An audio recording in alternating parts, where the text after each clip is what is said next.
नमस्कार, the leader Hindi के Bareilly bulletin में आपका स्वागत है। मैं हूं आपके साथ अपने रस्तोगी। आइए फटाफट अंदाज में जानते हैं कि आज बरेली में दिन भर क्या रहा। झारखंड के राज्यपाल नियुक्त किए गए संतोष गंगवार। बरेली से 8 बार सांसद रहे संतोष गंगवार को राष्ट्रपति ने झारखंड का राज्यपाल नियुक्त किया है। उन्हें राज्यपाल बनाए जाने का आदेश जारी होने के बाद भारत सेवा ट्रस्ट पर रौनक दिखाई थी।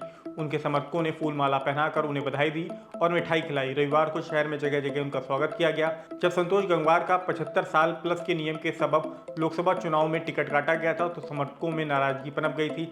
लेकिन बरेली में जनसभा को संबोधित करने आए गृह मंत्री अमित शाह ने आश्वस्त किया था कि पार्टी ने संतोष गंगवार के लिए कोई बड़ी भूमिका सोच रखी है।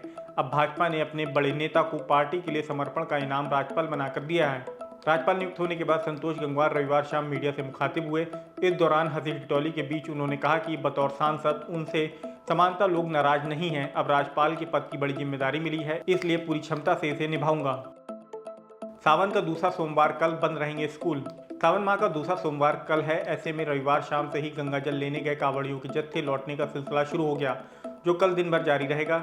शिव भक्त सभी नाथ मंदिरों और शिवालयों में भोले बाबा का जलाभिषेक करके अपनी मन्नतें मांगेंगे। कांवड़ियों की भीड़ के मद्देनजर सभी प्राथमिक, उच्च प्राथमिक के साथ उन उच्च शिक्षण संस्थानों में भी सोमवार को अवकाश घोषित कर दिया गया है, जो बदायूं मार्ग और दिल्ली मार्ग की 5 किलोमीटर की परिधि में है। ये आदेश किसी स्कूल या कॉलेज में परीक्षा है तो वहां लागू नहीं होगा। सावन माह व वर्तमान में प्रचलित कावड़ यात्रा के दृष्टिगत जनपद बरेली में श्रीमान वरिष्ठ पुलिस अधीक्षक जनपद बरेली के निर्देशन में 3 क्यूआरटी टीमों, क्विक रिस्पांस टीमों का गठन किया गया है, जो कि अत्याधुनिक असलहों जैसे कि AK-47, INSAS rifle, anti right gun, tear gas gun, 12 bore pump action gun सहित अन्य दंगा नियंत्रण उपकरणों से लैस रहेंगी।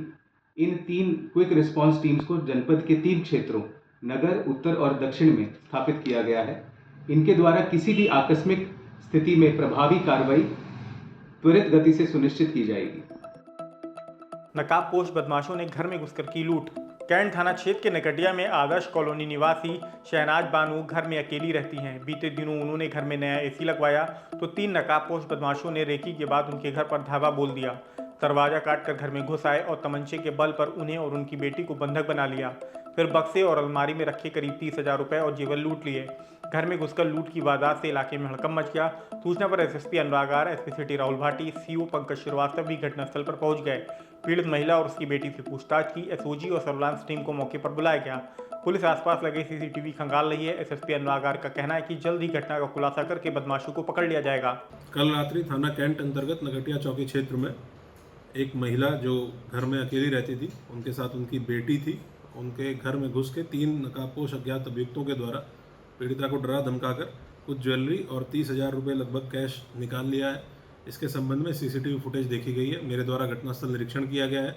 SOG सर्विलांस की टीम और एडिशनल SP सिटी के नेतृत्व में सिविल पुलिस की एक टीम को इस घटना के अनावरण के लिए लगाया गया है। जो पीड़ित पक्ष है उनसे वार्ता की गई है। कुछ महत्वपूर्ण तथ्य निकल के आए हैं जिन बिंदुओं में पुलिस वर्तमान में विवेचना कर रही है। तहरीर प्राप्त की जा रही है। FIR पंजीकृत करते हुए बहुत जल्दी घटना का अनावरण करते हुए अभियुक्तों के विरुद्ध कठोर कार्रवाई सुनिश्चित की जाएगी। किला थाने से फरार हत्यारोपी राम गुजर को किया गिरफ्तार। दरोगा के बेटे अमन की हत्या के आरोपी और SOG के मुखबिर राम गुजर को किला पुलिस ने चौपला पुल के पास से गिरफ्तार कर लिया है। पूछताछ के बाद आरोपी को पुलिस ने कोर्ट में पेश करने के बाद जेल भेज दिया। राम गुजर हत्याकांड के 2 दिन बाद किला थाने से पुलिस को चकमा देकर फरार हो गया था। इस प्रकरण की जांच CO द्वितीय कर रहे हैं। आरोपी की मदद करने पर दरोगा रिंकू कुमार निलंबित। भोजीपुरा के एक गांव में रहने वाली BSc की छात्रा 13 जुलाई को कोचिंग पढ़ने गई थी। इस दौरान गांव में ही रहने वाला दूसरे समुदाय का युवक मोहम्मद अरशद उसे बहला फुसलाकर भगा ले गया था। छात्रा की बरामदगी नहीं होने पर गुस्साए परिजनों और हिंदू संगठनों ने भोजीपुरा थाने का घेराव किया था। साथ ही मामले के विवेचक दरोगा रिंकू कुमार पर पैसे लेकर आरोपी की मदद करने का आरोप लगाया था। मामले की विवेचना में लापरवाही बरतने पर दरोगा को SSP अनुराग आर ने निलंबित कर दिया है। रिश्वत प्रकरण में CO के खिलाफ शासन को भेजी रिपोर्ट। ईंट भट्टा मालिक से 2 लाख रुपए की रिश्वत मांगने के मामले में दोषी पाई गई CO दीपशिखा अहिवरन के खिलाफ SSP अनुराग आर ने शासन को रिपोर्ट भेज दी है। CO के खिलाफ इस मामले में कड़ी कार्रवाई होना अब तय माना जा रहा है। फिलहाल आज के बरेली बुलेटिन में इतना ही। बरेली से जुड़ी ऐसी ही अन्य अपडेट्स पाने के लिए द लीडर हिंदी को सब्सक्राइब करना बिल्कुल ना भूलें।